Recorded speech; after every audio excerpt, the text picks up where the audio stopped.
ಹೇ guys, welcome back. So last time ಒಂದು virtual machine ಹೆಂಗೆ create ಮಾಡೋದು ಅಂತ ನಾವು ನೋಡಿದ್ವಿ ನಾವು. ಸೊ ಈ ಸಲ ಆ ವರ್ಚುವಲ್ ಮಿಷನಲ್ಲಿ ಹೇಗೆ ಒಂದು ಮಾಂಗೋ ಡಿ ಬಿನ ಇನ್ಸ್ಟಾಲ್ ಮಾಡಬೇಕು ಅಂತ ನೋಡೋಣ. ಸೊ ಅಥವಾ ಹೇಗೆ ಫಸ್ಟ್ ಆಫ್ ಆಲ್ ಆ ವರ್ಚುವಲ್ ಮಿಷನ್ನ ಹೇಗೆ ಆಕ್ಸೆಸ್ ಮಾಡಬೇಕಂದ್ರೆ, ಸೊ ನಾವಿನ್ನೊಂದು SSH ಅಂತ ಇದೆಯಲ್ಲ, ಇದು ನೋಡಿದರೆ ಒಂದು ಟರ್ಮಿನಲ್ ಕನೆಕ್ಷನ್ ಕ್ರಿಯೇಟ್ ಮಾಡ್ಬೋದು ಆ ವರ್ಚುವಲ್ ಮಿಷನ್ಗೆ. ಸೊ ನೀವು ನೋಡ್ತಿರೋ ಹಾಗೆ ಅದೊಂದು ಕನೆಕ್ಷನ್ ಮಾಡ್ತಾ ಇದೆ. ಸೊ ಆಥರೈಸ್ ಮಾಡೋಣ ಕನೆಕ್ಷನ್.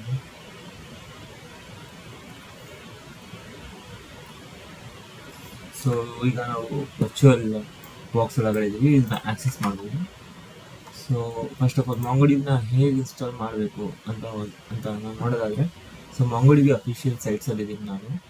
ಸೊ ಅಫಿಷಿಯಲ್ ಸೈಟಲ್ಲಿ install MongoDB on Ubuntu systems, ನಾವು ರೀಸೆಂಟಾಗಿ ನೋಡಿದಾಗ ಉಬುಂಟು ಸಿಸ್ಟಮ್ ಇನ್ಸ್ಟಾಲ್ ಮಾಡಿದ್ದು.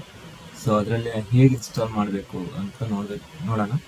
So first of all virtual Ubuntu ಒಳಗೆ ಬೇರೆ ಬೇರೆ ಥರ ಆಪರೇಟಿಂಗ್ ಸಿಸ್ಟಮ್ಸ್ ಇರ್ತವೆ, ಡಿಫ್ರೆಂಟ್ ವರ್ಷನ್ಸ್ ಇದ್ದಾವೆ. ಸೊ ಅದರಲ್ಲಿ 3 ಟೈಪ್ ಇದೆ. ಫಸ್ಟ್ ಆಫ್ ಆಲ್ ನೋಬಲ್ ಅಂತ ಒಂದಿದೆ, ಒಂದು ಫೋಕಲ್ ಅಂತ ಇದೆ, ಒಂದು ಜೈನ್ ಅಂತ ಇದೆ.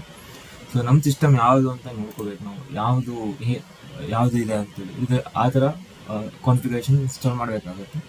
ಸೊ ಅದನ್ನು ಹೆಂಗೆ ನೋಡ್ಬೋದು ಅಂದರೆ, ಈ ಕಮ್ಯಾಂಡ್ ಇದೆಲ್ಲ, ಈ ಕಮ್ಯಾಂಡ್ನ ಆ ಟರ್ಮಿನಲಲ್ಲಿ ಹತ್ತಿದ್ರೆ ಯಾವುದಂತ ಗೊತ್ತಾಗುತ್ತೆ. ಸೊ ನಾವು SSH ಇದ್ವಲ್ಲ, ಸೊ ಇಲ್ಲಿ ಪೇಸ್ಟ್ ಮಾಡಿ ನೋಡಿದ್ರೆ ಇಲ್ಲಿ ಗೊತ್ತಾಗುತ್ತೆ ನಮ್ಮದು ಯಾವ ಸಿಸ್ಟಮ್ ಟೈಪ್ ಅಂತೇಳಿ, ಫೋಕಲ್ ಅಂತ. ಸೊ ನೆಕ್ಸ್ಟ್ ಏನು ಮಾಡಬೇಕಪ್ಪ ಅಂದರೆ, ಇಲ್ಲಿ ಬಂದುಬಿಟ್ಟು ಈ ಕಮೆಂಟ್ ಓದ್ಬೇಕು, sudo apt get. ಸೊ ಇನ್ನೊಂದಿನ ಏನಾಗುತ್ತೆ ಅಂದರೆ, ಒಂದು ಮಾಂಗೋಡಿಬಿನ ಇನ್ಸ್ಟಾಲ್ ಮಾಡ್ತಾಯಿದ್ದೀವಿ, sudo ಅಂತ ಹೊತ್ಬಿಟ್ಟು ಈ ಇನ್ಸ್ಟಾಲ್ ಮಾಡ್ತಾ ಇದೀವಲ್ಲ. ಸೊ ಕರ್ಲ್ ಅನ್ನೋ ಒಂದು ಕಮೆಂಟ್ನ ಇನ್ಸ್ಟಾಲ್ ಮಾಡ್ತಿದ್ದೀವಿ ಇಲ್ಲಿ. ಸೊ ನೆಕ್ಸ್ಟ್ ಕರ್ಲಿನ ಏನು ಮಾಡ್ತಾಯಿದ್ದೀವಿ ಅಂದರೆ, ಕರ್ಲ್ ಒಂಥರ ಅಪ್ಲಿಕೇಶನ್, ಇದು NDAPIನೆಲ್ಲ ಆಕ್ಸೆಸ್ ಮಾಡುತ್ತೆ.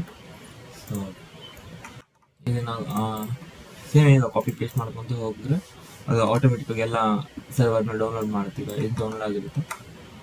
ಓಕೆನಾ. ಸೊ ನಾವು ಆಗಲೇ ಯಾವ ಸಿಸ್ಟಮ್ ನಾವು ನೋಡ್ಕೊಂಡಂಗೆ ಇಲ್ಲಿ ಅದ್ರ ತಗ್ದಂಗೆ ಕಾನ್ಫಿಗರೇಷನ್ಸ್ ಇರುತ್ತೆ. ಸೊ ನಮ್ದು ಫೋಕಲ್ ಆಗೋದ್ರಿಂದ ಫೋಕಲಲ್ಲಿರೋ ಆರ್ಕಿಟೆಕ್ಚರ್ದು ಈ ಲೈನ್ನ ಕಾಪಿ ಮಾಡಿ ಇಲ್ಲಿ ಪೇಸ್ಟ್ ಮಾಡಬೇಕಾಗುತ್ತೆ. ಸೊ apt get ಅಂತ ಹೋದಾಗ ನೆಕ್ಸ್ಟ್ ಕಮೆಂಟ್ಗೆ ಹೋದಾಗ ಎಲ್ಲ ಅಪ್ಡೇಟ್ sudo apt get ಈ ಕಮೆಂಟ್ ಹೊತ್ತಿದ್ರೆ ಎಲ್ಲ ಒಂದು ಆಪರೇಟಿಂಗ್ ಸಿಸ್ಟಮ್ಸಲ್ಲಿ ಏನೇನು ಪ್ಯಾಕೇಜಸ್ ಇರುತ್ತಲ್ಲ ಎಲ್ಲ ಆಟೋ ಅಪ್ಡೇಟ್ ಆಗುತ್ತೆ. ನಾವು ವಿಂಡೋಸ್ ಅಪ್ಡೇಟ್ ಏನು ಮಾಡ್ತೀವಲ್ಲ, ಸೊ ಇದು Linux way of updating the system ಅಂತ ಹೇಳ್ಬೋದು. ನೆಕ್ಸ್ಟ್ ಈ ಕಮೆಂಟ್ ಹೊತ್ತೋದ್ರಿಂದ ಮಾಂಗೋಡಿಬಿನ ಇನ್ಸ್ಟಾಲ್ ಮಾಡಬೇಕು ನಾವು.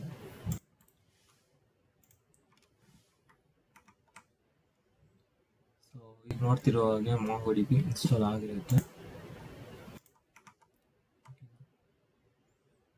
ಮಾಂಗೋಡಿಬಿ ಇನ್ಸ್ಟಾಲ್ ಆಗ್ತಾಯಿದೆ ಡಿವೈಸಲ್ಲಿ.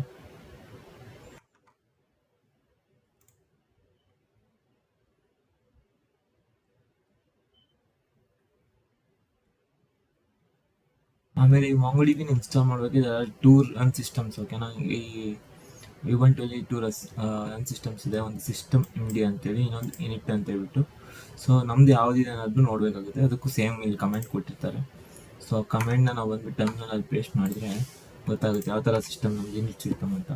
Usually it will be system MDನೇ ಇರುತ್ತೆ. ಸೊ ಆ ಸಿಸ್ಟಮ್ MD ಅಂತ ಆದರೆ ಇಲ್ಲಿ ಅದಕ್ಕೆ ಮತ್ತೆ ಡಿಫ್ರೆಂಟ್ ಕಾನ್ಫಿಗರೇಷನ್ಸ್ ಇರುತ್ತೆ. ಸೊ ಇದು ನೋಡೋದ್ರಿಂದ ಒಂದು ಮಾಂಗೋಡಿಬಿ ಸ್ಟಾರ್ಟ್ ಆಗುತ್ತೆ, ಓಕೆನಾ.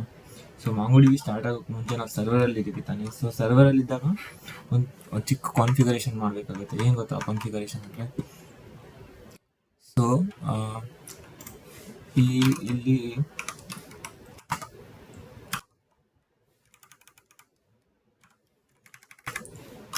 ಯೂಶಲಿ ಮಾಂಗೋಡಿಬಿ ಲೋಕಲ್ ಸಿಸ್ಟಮ್ಗೆ ಅಷ್ಟೇ ಡಿಸೈನ್ ಆಗಿರುತ್ತೆ, ಸೊ ಅಥವಾ ಕಾನ್ಫಿಗರ್ ಆಗಿರುತ್ತೆ. ಸೊ ಅದನ್ನು ನಾವು ಹೋಗ್ಬಿಟ್ಟು ಎಡಿಟ್ ಮಾಡಬೇಕು. ಇಲ್ಲೊಂದು ಫೈಲ್ ಇರುತ್ತೆ, ಶಾರ್ಟ್ ನೋಡಿ ತೋರಿಸ್ತೀನಿ.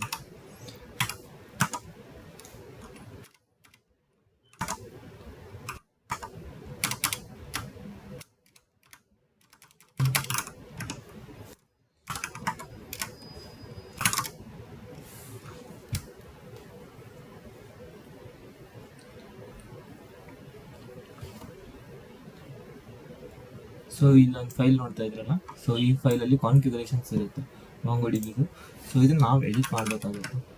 ಅದಕ್ಕೆ ನಾವೇನು ಮಾಡ್ತೀವಿ, sudo ಅಂದರೆ ಒಂದು ರೂಟ್ ಯೂಸರ್ ಆಗಿ ನ್ಯಾನೋ ಟೆಕ್ಸ್ಟ್ ಎಡಿಟರ್ನ ಯೂಸ್ ಮಾಡಿಬಿಟ್ಟು ಈ ಫೈಲ್ನ ಆಕ್ಸೆಸ್ ಮಾಡಿಬಿಟ್ಟು ಇದರಲ್ಲೂ ಇರೋ ಒಂದು ಕಾನ್ಫಿಗರೇಷನ್ನ ಎಡಿಟ್ ಮಾಡಬೇಕು. ಸೊ ಇಲ್ಲಿ ಬೈಂಡ್ ಐ ಪಿ ಅಂತ ಇದೆಯಲ್ಲ, ಸೊ ಈ ಬೈಂಡ್ ಐ ಪಿ ಅಂದರೆ ಲೋಕಲ್ ಹೋಸ್ಟ್. ಪ್ರತಿಯೊಂದ್ಸಲ ನಾವು MongoDB ಸ್ಟಾರ್ಟ್ ಮಾಡಿದಾಗ ಈ ಲೋಕಲ್ ಸರ್ವರಲ್ಲಿ ಸ್ಟಾರ್ಟ್ ಆಗುತ್ತೆ. ಸೊ ನಿಮಗೆ ಯಾವಾಗ ಅಪ್ಲಿಕೇಶನ್ ಡೆವಲಪ್ಮೆಂಟಲ್ಲಿ ಯೂಸ್ ಮಾಡ್ತಾ ಇದ್ರೆ ನಿಮಗೆ ಗೊತ್ತಾಗುತ್ತೆ ಯಾವಾಗ 127.0.0.1 ಅಂದರೆ ಒಂದು ಸಿಸ್ಟಮಿಂದ ಲೋಕಲ್ ಅಡ್ರೆಸ್ ಆಗುತ್ತೆ, ಅದು ಲೋಕಲ್ ಹೋಸ್ಟ್ ಅಂತಲೂ ಅಂತಾರೆ. ಸೊ ನಾನು ಇದನ್ನ ಏನು ಮಾಡ್ತಾ ಇದ್ದೀನಿ ಅಂದರೆ 0.00.0. ಸೊ ಇದು ನೋಡಿದ್ರೆ ಎಲ್ಲ ಒಂದು ನೆಟ್ವರ್ಕಲ್ಲಿರೋ ಎಲ್ಲ ಅಪ್ಲಿಕೇಶನ್ಸ್ನ ಆಕ್ಸೆಸ್ ಮಾಡ್ಬೋದು. ಸೊ ಹಂಗಾಗ್ಬಿಟ್ಟು ಅದನ್ನು 0.00ಗೆ ಸೆಟ್ ಮಾಡ್ತಾ ಇದ್ದೀನಿ. ಸೊ ಇದೇನಾಗುತ್ತೆ ಅಂದರೆ listen to all network interfaces, ಯಾವುದೇ ಒಂದು ಕಾಲ್ ಬಂದ್ರೂ ಈ ಐ ಪಿಯಲ್ಲಿ ಆಕ್ಸೆಸ್ ಮಾಡ್ಬೋದು. ಸೊ ಇದನ್ನು ನಾವು ಸೇವ್ ಮಾಡಬೇಕಾಗುತ್ತೆ. ಸೊ ಈಗ ಅದು ಸೇವ್ ಆಗಿದೆ, ನಾವು ಸ್ವಲ್ಪ ಚೆಕ್ ಮಾಡಿಬಿಡೋಣ ಹೇಗೆ ಚೇಂಜ್ ಆಗಿದೆ ಏನೋ ಅಂತ. ಸೊ ಕ್ಯಾಟ್ ಹೊತ್ಬಿಟ್ಟು ಮಾಂಗೋ ಕಾನ್ಫಿಗ್ ಅಂತ ಹೊತ್ತಿದ್ರೆ ಯು ಕ್ಯಾನ್ ಸಿ ಚೇಂಜ್ ಆಗಿದೆ ಅಂತ. ಸೊ ಈಗ ನಾವು ಆ ಸರ್ವರ್ನ ರನ್ ಮಾಡ್ಬೋದು ಅಂತ, ಓಕೆನಾ. ಸೊ ಇನ್ನು ಸರ್ವಿಂಗ್ ಹಿಂಗೆ ಸ್ಟಾರ್ಟ್ ಮಾಡೋದು ಅಂದರೆ ಇದನ್ನು ಈ ಕಮೆಂಟ್ ಹೊತ್ತಿದ್ರೆ ಸ್ಟಾರ್ಟ್ ಆಗುತ್ತೆ. ಸುಡೋ systemctl start MongoDB ಸ್ಟಾರ್ಟ್ ಆಯ್ತು ಅದು. ಸೊ ಹಿಂಗೆ ಚೆಕ್ ಮಾಡೋದು ಸ್ಟಾರ್ಟ್ ಆಗಿದೆ ನಾನು ಹೆಂಗೆ ಗೊತ್ತಾಗುತ್ತೆ ನಿಮಗೆ ಅಂತ ಹೇಳಿದ್ರೆ, ಮತ್ತೆ ಅದು ನೆಕ್ಸ್ಟ್ ಕಮಾಂಡ್ ಇದೆ, ಅದಕ್ಕೆ ಸುಡೋ ಸ್ಟೇಟಸ್ ಅಂತ ಹೊತ್ಬಿಟ್ಟು ಓದಿದ್ರೆ ಇಲ್ಲಿ ಗೆಟ್ ನಾವು whether server is up or not. So ಈಗ ನೋಡಿದ್ರೆ ನಮ್ಮ ಸರ್ವರ್ ಅಪ್ ಆಗಿದೆ, ನಮ್ಮ ಸರ್ವರ್ ಈಗ MongoDB ಸರ್ವರ್ ರನ್ ಆಗ್ತಾ ಇದೆ.